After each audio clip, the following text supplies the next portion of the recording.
Good morning बच्चों आज हम लोग पाठ 18 लोकगीत नामक पाठ का अध्ययन करेंगे। बच्चों आइए पाठ को शुरू करने से पहले इस पाठ के लेखक डॉक्टर भगवत सरल उपाध्याय जी के बारे में जान लें। तो आज देखते बच्चों, डॉक्टर भगवत सरल उपाध्याय जी का जन्म 1910 में बलिया में हुआ था। कहाँ हुआ था बच्चों? इनका जन्म 1910 में बलिया में हुआ था।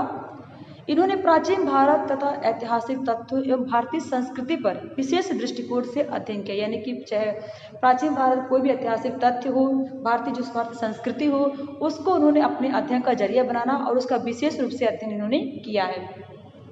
इसके साथ साथ इन्होंने मौलिक साहित्यिक कृतित्व के रूप में कुछ संस्मरण, फीचर और निबंधों की भी उन्होंने रचना की है। आपका गद्य भावुकतापूर्ण एवं अलंकारिक है, यानी इनका गद्य जो है बहुत ही भावुकतापूर्ण है या और अलंकारिक भी है। तो बच्चों आइए पाठ को शुरू करते हैं और देखते हैं इन्होंने पाठ में क्या कहा है। इस पाठ में लेखक ने लोकगीतों तथा लोक नृत्यों का सांस्कृतिक महत्व पर प्रकाश डाला, यानी कि ये लोग जो पाठ हम लोग पढ़ने जा रहे हैं ये लोकगीत और लोक नृत्य के सांस्कृतिक महत्व के बारे में, यानी कि हमारे समाज में इनका क्या महत्व है, कैसे इनका पुनरुद्धार हुआ, कहाँ कहाँ हुआ, इस सब के बारे में इस पाठ में इन्होंने बताया। तो आइए पाठ को शुरू करते हैं। लोकगीत यानी कि हमारे क्षेत्र की जो होती है लोकगीत होती है बच्चों। लोकगीत अपनी लोच, ताजगी और लोकप्रियता में शास्त्रीय और देसी दोनों प्रकार के संगीत से भिन्न है, यानी कि हमारा जो शास्त्रीय संगीत है, जो देसी संगीत है, उन दोनों से भिन्न हमारा ये लोकगीत होता है। लोकगीत सीधे जन सामान्य के गीत हैं। लोकगीत अर्थात सीधे जन सामान्य के गीत जो घर, गांव और नगर की जनता के गीत हैं। ये जो है घर, गांव, जो नगर में गाए जाते हैं, ये वो गीत हैं जिन्हें हम कहते हैं लोकगीत। इनके लिए साधना की आवश्यकता नहीं होती, यानी कि लोकगीत गाने के लिए किसी साधना, किसी प्रशिक्षण की आवश्यकता नहीं होती है। त्योहारों और विशेष अवसरों पर ये गाए जाते हैं, यानी कोई भी त्योहार होता है, कोई विशेष अवसर होता है तो ये लोकगीत जो है लोग गाते हैं। इनके लिए किसी प्रशिक्षण की आवश्यकता नहीं होती है। इनके रचने वाले भी अधिकतर अनपढ़ गांव के लोग हैं और इनके रचनाकार जो होते हैं अधिकतर वो लोग हैं जो अनपढ़ हैं, जो गांव में रहते हैं, वो लोग इनके जन्मदाता हैं। स्त्रियों ने भी इनके रचना में विशेष भाग लिया और स्त्रियों का इसमें ज़्यादा योगदान है।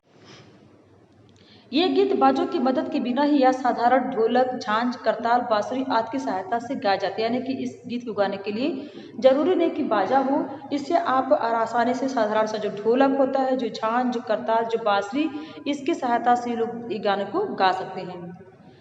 अनेक लोगों ने विविध बोलियों के लोक साहित्य और लोक गीतों के संग्रह पर कमर कसी है। बहुत लोगों ने इस पे जो है ध्यान दिया है और इस प्रकार के अनेक संग्रह प्रकाशित हो चुके हैं, यानी कि लोकगीतों का संग्रह, बहुत सारे ऐसे मतलब संग्रह प्रकाशित हो चुके हैं जिसमें ये लोकगीत हो और ये लोक साहित्य हो। प्रांतों के विविध सरकारों ने भी लोक साहित्य के पुनरुद्धार में हाथ बटाया। प्रांत यानी कि सभी राज्य की विविध सरकार जो वहाँ की है, उन्होंने भी लोक साहित्य के लिए पुनरुद्धार, यानी कि दोबारा स्टार्ट करना, इसको बोलते पुनरुद्धार, उसके लिए उन्होंने भी हाथ बटाया है।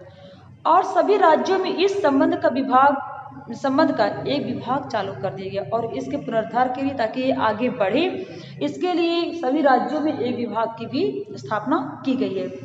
यह सार्वजनिक अधिवेशन, पुरस्कार आदि द्वारा इसका प्रोत्साहन, प्रचार और वृद्धि शुरू कर दी गई और इसके प्रचार प्रसार के लिए, इसके प्रोत्साहन के लिए हम इस तरह से आगे लोग बढ़े। लोकगीत कई प्रकार के हैं। इनका एक प्रकार तो बड़ा ही ओजस्वी और सजीव है, यानी कि यहाँ पे लोकगीत कह रहे कि कई प्रकार के हैं और इसमें एक लोकगीत इस प्रकार का है कि जो बहुत ही ओजस्वी, यानी कि बहुत ही तेज से युक्त है। यह इस देश के आदिवासियों का संगीत है और यह जो है इस देश के जो हमारे आदिवासी भाई हैं बहन है, उनका ये संगीत है। मध्य प्रदेश, दक्षिण छोटा नागपुर में गोंडखांड, ओरामुंड, भील संथाल आदि में ये सभी जनजाति फैले हैं जिनका अपना एक संगीत है, जिनमें आज भी जीवन नियम की जकड़ में बंध न सका और निर्द्वंद लहराता है। और यानी कि ये अभी भी उन्मुक्त होकर के अपने संगीत का गान करते हैं। ये किसी नियम में, किसी तरीके में बंधे नहीं हैं, किसी नियम में जकड़े नहीं हैं। ये निर्द्वंद मतलब बिना किसी द्वंद के ये लोग स्वच्छंद होकर के अपने गीत का गायन करते हैं। इनके गीत और नृत्य अधिकतर साथ साथ और बड़े बड़े दलों में गाए और नाचे जाते हैं। आदिवासियों का संगीत बच्चों आप लोग को पता ही होगा कि आदिवासी के जो भी गीत हो या संगीत हो, एक दल में लोग गाते हैं, ऐसे सिंगल नहीं, दल में, बड़े बड़े दलों में लोग गाते हैं और नृत्य करते हैं। आदमियों और औरतों के दल एक साथ एक दूसरे के जवाब में गाते हैं, और यहाँ पे आदमी और पुरुष दोनों एक दूसरे के जवाब में गाना गाते हैं। पहाड़ी प्रदेशों के अपने अपने गीत हैं। ये तो था बच्चों आदिवासियों का संगीत। अब है कि पहाड़ी प्रदेश के भी अपने गीत हैं। उनके अपने अपने भिन्न रूप होते हुए भी अशास्त्रीय होने के कारण उनमें अपनी एक समान भूमि है। यानी कि पहाड़ी का जो है, अपने पहाड़ी प्रदेश में जो लोग रहते हैं उनके अपने अपने गीत हैं, वो अशास्त्रीय यानी कि किसी शास्त्र में संबंधित नहीं हो, अशास्त्रीय होने के कारण फिर भी वो एक समान सी भूमिका में है। गढ़वाल, कन्नौर, कांगड़ा आदि के अपने अपने गीत और उन्हें गाने की अपनी अपनी विधियां हैं। उनका अलग नाम ही पड़ गया पहाड़ी। यानी कि जो भी वहाँ पे गायन होता है, पहाड़ी प्रदेशों में जो भी गायन होता है, चाहे गढ़वाल का हो, चाहे कन्नौर का हो, चाहे कांगड़ा का हो, सबके अपने अपने गीत हैं। लेकिन ये इस तरह से अलग अलग ना करके एक समान भूमि बोला गया कि सामूहिक रूप से इसका सीधा सीधा नाम पड़ा, ये पहाड़ी लोकगीत के अंतर्गत आते हैं। वास्तविक लोकगीत देश के गांवों और देहात में है, लेकिन असल में देखा जाए जो वास्तविक लोकगीत है वो कहाँ है? देश के गांव में, देश के देहात में है। इनका संबंध देहात की जनता से है। जो गांव देहात में जो गाना गाया जाता है, इनका संबंध खासकर इन्हीं लोगों से है। और बड़ी जान होती है इसमें, इन गानों में बड़ी जान होती है। यानी कि बहुत ही अच्छा लगता है ये गाना सुनने पर। इसमें चैता है, कजरी है, बारामासा है, सावन आदि मिर्जापुर, बनारस और उत्तर प्रदेश के पूर्वी और बिहार के पश्चिमी जिलों में गाए जाते हैं। यानी कि ये जो गाना है, जैसे चैता हुआ, कजरी हुआ, बारामासा हुआ, ये मिर्जापुर, बनारस और उत्तर प्रदेश के पूर्वी, बिहार और पश्चिमी जिलों में बहुत ही धूम से गाया जाता है। बाउल और भटियाली बंगाल के लोकगीत हैं। बाउल और भटियाली जो है बंगाल के लोकगीत हैं। पंजाब में महाया भी इसी प्रकार के गीत है। जिस प्रकार बाउल और भटियाली बंगाल के लोकगीत हैं, उसी प्रकार पंजाब में महाया इसी प्रकार का गीत है। हीर रांझा, सोहरी महिवाल संबंधी गीत पंजाबी में और ढोला मारू आज के गीत राजस्थानी में बड़े चाव से गाए जाते हैं। यानी कि जब भी हीर रांझा की कोई सोहरी महिवाल के संबंधी गीत होता है तो ये सब पंजाबी भाषा में गाया जाता है, और ढोला मारू के गीत राजस्थान के लोग बड़े ही चाव से इस गाने को गाते हैं। इन देहाती गीतों की रचयिता कोरी कल्पना को इतना मान न देकर अपने गीतों में विषय रोजमर्रा के जीवन से लेते हैं। यहाँ पे जो देहाती गीत हैं वो सिर्फ कोरी कल्पना पर नहीं जीते हैं, लेकिन बल्कि अपने जो रोजमर्रा की उनका दिनचर्या जो होती है उससे वो लेते हैं विषय, और उस पर गाना बना करके ये जो है गाते हैं, जिससे वे सीधे मर्म का स्पर्श करते हैं। यानी कि जब हमारे नैतिक दिनचर्या में, डेली की दिनचर्या में जो हम लोग जो जिस तरह की हमारी दिनचर्या होती है उससे ये विषय लेकर के गाना गाते हैं, तो बहुत ही मार्मिक होती है और हमारे मन पे स्पर्श करने वाली, मन को छूने वाली ये सभी गीत होते हैं। उनके राग भी साधारणतः पीलू, सारंग, दुर्गा, सावन, सोरठ आदि है, और उनके जो राग होते हैं वे हैं पीलू, सारंग, दुर्गा, सोरठा, सावन। ये उनके राग है जिनके आधारित वो लोग अपना ये गायन गाते हैं। ये सभी लोकगीत गांवों और इलाकों की बोलियों में गाए जाते हैं। ये सभी लोकगीत जब ये बात करें, ये सभी गांवों और इलाकों की बोलियों में, यानी कि कोई भी लोकगीत अगर वहाँ के लोगों के जो बोली होती है, जो भाषा होती है उसी में गाया जाए तो ज़्यादा ही ज़्यादा प्रभावित होती है। इसलिए वो लोग, वहाँ के जो लोग हैं वो अपनी भाषा में, अपनी बोलियों में वो सारे गीत गाते हैं। लोकगीत की भाषा नृत्य की बोली होने के कारण बड़ी ही आह्लादकर और आनंददायक होती है। जो लोकगीत होते हैं वो लोगों की नृत्य की भाषा, जो डेली भाषा जो बोलते हैं उनमें होने के कारण बहुत ही आह्लादकर, मतलब बहुत ही खुशनुमा और आनंददायक, यानी कि प्रसन्नता देने वाली होती है। राग तो इन गीतों के आकर्षक होते ही हैं, इनकी समझी जा सकने वाली भाषा भी इनकी सफलता का कारण है, और इसलिए सफल है क्योंकि इनकी भाषा जो है आसानी से लोग समझ लेते हैं, और इनके राग जो बहुत ही आकर्षक होते हैं, जो कोई भी सुन लेता है तो मुग्ध हो जाता है। भोजपुरी में पिछले अनेक वर्षों से विदेशिया का खूब प्रचार हुआ। भोजपुरी भाषा में एक विदेशिया का गाना है वो खूब प्रचार में रहा है। गाने वालों के अनेक दल इन्हें गाते हैं। उधर के भागों में, विशेषकर बिहार में, विदेशिया से बढ़कर दूसरे गाने लोकप्रिय नहीं है। यानी कि बिहार में देखा जाए तो बिहार में सिर्फ एक विदेशिया ही जो है जो बहुत ही लोकप्रिय, यानी कि बहुत लोग इसे चाव से इस गाने को गाते हैं और इन्हें अनेक दल में गाया जाता है। इन गीतों में अधिकतर रसिकों की बात की जाती है और इनके करुणा और विरह का जो रस बरसता है उसका वर्णन नहीं किया जा सकता। यानी कि गीत होते हैं वो रसिक वाले होते हैं, यानी कि जो प्रेमी होते हैं उनकी बात की जाती है इसमें, और साथ साथ करुणा और विरह भी इसमें स्पष्ट रूप से दिखाई देते हैं, जिसका वर्णन करना मुश्किल होता है। जंगल की जातियों के अलावा गांव के लोगों के गीत होते हैं। जंगल की जाति जो होते हैं उसके अलावा गांव के लोगों के गीत ये होते हैं जो बिरहा में गाए जाते हैं। यहाँ पे देखिए गांव के लोगों के गीत वो है जो बिरहा में गाए जाते हैं, जिसमें पुरुष एक ओर और महिला दूसरी ओर एक दूसरे के जवाब में दल बात कर गाते हैं। बिरहा जब भी गाना होता है तो उसमें दो दल होता है, एक दल में पुरुष होता है और एक दल में स्त्री होता है, और दोनों लोग एक दूसरे के जवाब में गाना गाते हैं और इससे दिशाएं गूंज जाती हैं। पर इधर कुछ काल से इस प्रकार के दलीय गायन का ह्रास हुआ है। यानी कि वो जब ये दल में जो बंद करके जो गाना गाते हैं, एक तरफ महिलाएं और एक तरफ पुरुष होते हैं, और इस तरह से जब गाना होता है तो दिशाएं गूंज जाती है। लेकिन आजकल इन गायों का जो चलन बहुत कम हो रहा है। दूसरे प्रकार के कई बड़े लोकप्रिय गाने आल्हा हैं। अभी तो हम बात कर रहे थे विदेशिया का, गरबा का। अब दूसरे प्रकार के सबसे बड़े लोकप्रिय गाने जो आल्हा है, अधिकतर ये बुंदेलखंडी में गाए जाते हैं। आल्हा जो अधिकतर कहाँ गाए जाते हैं? बुंदेलखंड में गाए जाते हैं। आरंभ तो इनका चंदेल राजाओं के राज कवि जगनिक से माना जाता है। यानी कि आल्हा का आरंभ जो चंदेल के राजा है राज कवि जगनिक से माना जाता है, जिसने आल्हा उदल की वीरता का बखान किया था। यानी कि जो चंदेल के राजा थे, जो उनके राज कवि थे जिनका नाम था जगनिक, उन्होंने आल्हा उदल की वीरता का गान इनके माध्यम से यानी आल्हा के माध्यम से वो करते हैं। उनके छंद और विषय को लेकर लोक बोली में उसे दूसरे देहाती कवियों ने समय समय पर अपने अनेक गीतों में उतारा, और ये गीत हमारे गांव में आज भी बहुत प्रेम से गाए जाते हैं। यानी कि उन्हीं जगनिक जिन्होंने आल्हा उदल की वीरता का बखान किया था, उसी के आधार पर और बहुत सारे कवि इस विषय को लेकर के अपने अपने गायन रचे हैं, जो आज भी बहुत प्रेम से गाए जाते हैं। इनको गाने वाले गांव गांव ढोलक गाते फिरते हैं, और ये गाना जो है ढोलक लेकर के इस गांव से उस गांव लोग गाते फिरते हैं। किस गाने की बात कर रहे हैं? आल्हा नामक गाने की बात कर रहे हैं, जो इस गांव से उस गांव तक लोग गाते फिरते हैं।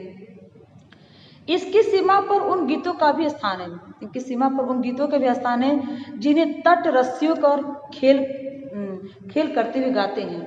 ये यहाँ पे देखिए इनकी सीमा पर उन गीतों का स्थान है जो नट जो रस्सियों पर खेल गाते हैं, ये गाना भी उसी में होते हैं।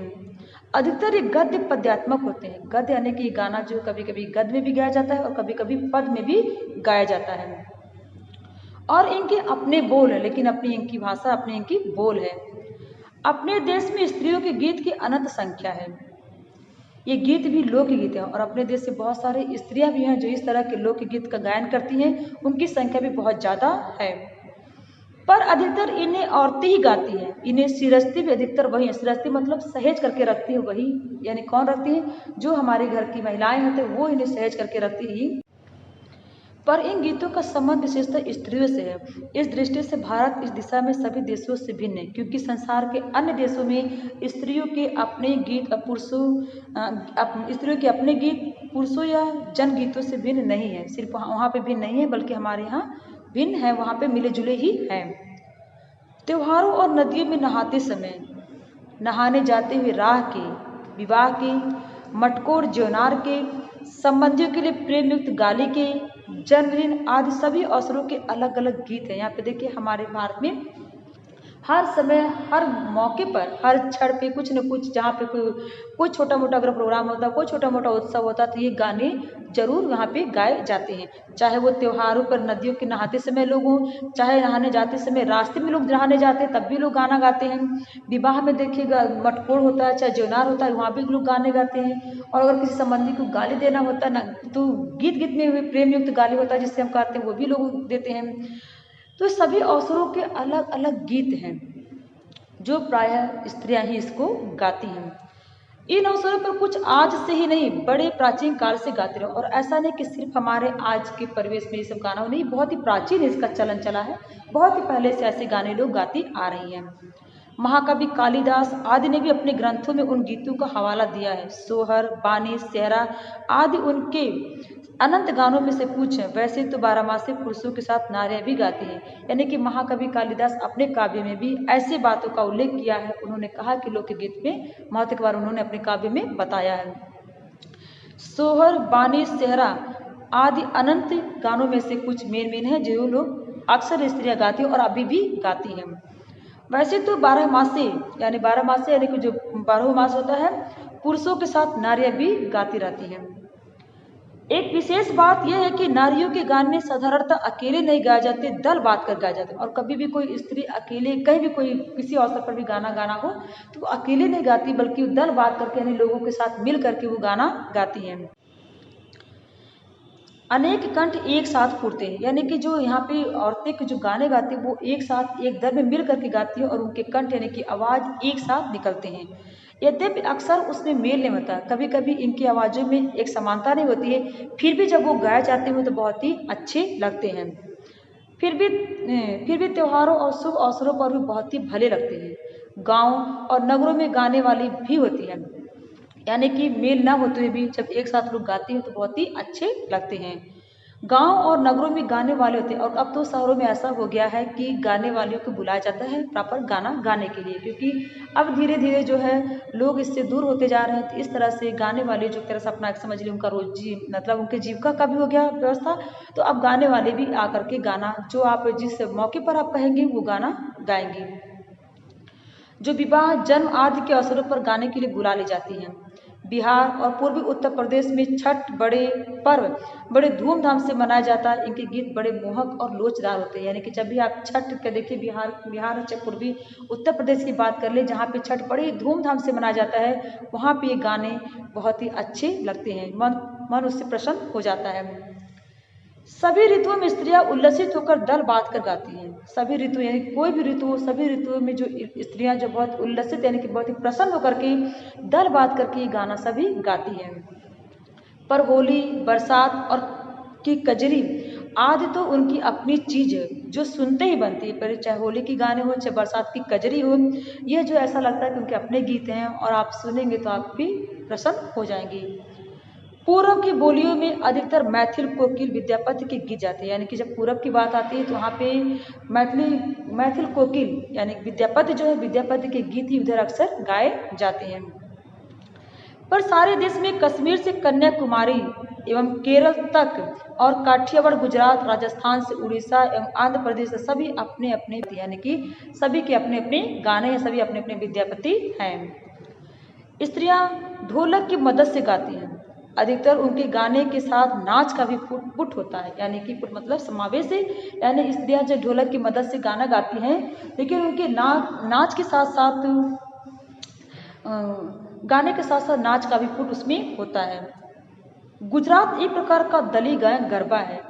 गरबा बच्चों आप लोग तो गरबा जानते होंगे, यानी ये यहाँ का है गुजरात का एक दली गायन मतलब कि दल के साथ इस गाने को लोग गाते हैं, जिसे विशेष विधि से औरतें घेरे में घूम घूम कर गाती हैं। आप गरबा का नृत्य तो आप लोगों ने देखा होगा कि जैसे औरतें जो है घूम घूम करके एक दल बना करके इस गाने को गाती हैं। साथ ही लकड़ियां भी बजाती हैं, यानी कि दल में होकर के वो सभी औरतें घूम घूम कर गाती हैं और हाथ में एक लकड़ी होती है, लकड़ी बजाते हुए इस गायन को वो करती हैं। इस दली गायन जो है होता है। इसमें नाच और गान साथ साथ चलते हैं, यानी कि यहाँ पे नाचना और गाना दोनों साथ साथ चलता है। वस्तुतः यह नाच ही है, लेकिन देखा जाए तो दृष्टि से यह नृत्य यानी कि नाच ही है। सभी प्रांतों में यह लोकप्रिय हो चला और ये सभी प्रांतों में आज यह जो है गरबा जो है बहुत ही लोकप्रिय हो चला और सभी इसे बहुत ही धूमधाम से मनाते हैं। इसी प्रकार होली के अवसर पर ब्रज में रसिया चलता है। जिस प्रकार से गरबा चलता है उसी प्रकार ब्रज में एक रसिया भी जो चलता है वहाँ पे होली के अवसर पर, जिसे दल के साथ गाते हैं विशेषकर स्त्रियां, यानी कि ब्रज में जो रसिया का चलन है, जिस तरह से गरबा होता है उसी तरह से ब्रज में रसिया होता है, जिससे विशेष तरह से स्त्रियां ही इसको नाचती हैं। गांव के गीतों के वास्तव में अनंत प्रकार हैं। हमारे गांव के जो लोकगीत हैं वो उसके प्रकार जो बच्चों अनंत हैं। जीवन जहाँ इठला इठला कर लहराता है वहाँ भला आनंद के स्रोतों की कमी हो सकती है। वहाँ के अनंत असंख्य गाने उद्दाम ग्रामीण जीवन के प्रतीक है। यानी कि जहाँ पे जीवन इठला इठला करके जीता है और वहाँ आनंद के स्रोतों की कमी नहीं है। यानी कि हर मौके पे लोग आनंद की तलाश कर लेते हैं और हर मौके के गीत लोग बना भी लेते हैं। वहाँ के अनंत संख्यक गाने उद्दाम ग्रामीण जीवन के प्रतीक। उद्दाम मतलब होता है निरंकुश ग्रामीण जीवन की, जिसपे कोई अंकुश नहीं है, उसके प्रतीकों के ये गाने होते हैं। तो बच्चों, आप लोग तो आज लोकगीत के बारे में जान गए। इस लेसन को आप लोग बहुत अच्छे से और बार पढ़ लीजिएगा, ठीक है। और आपको ये लेसन समाप्त हुआ। आगे हम लोग दूसरा लेसन पढ़ेंगे। तो आज के लिए बच्चों इतना ही। धन्यवाद।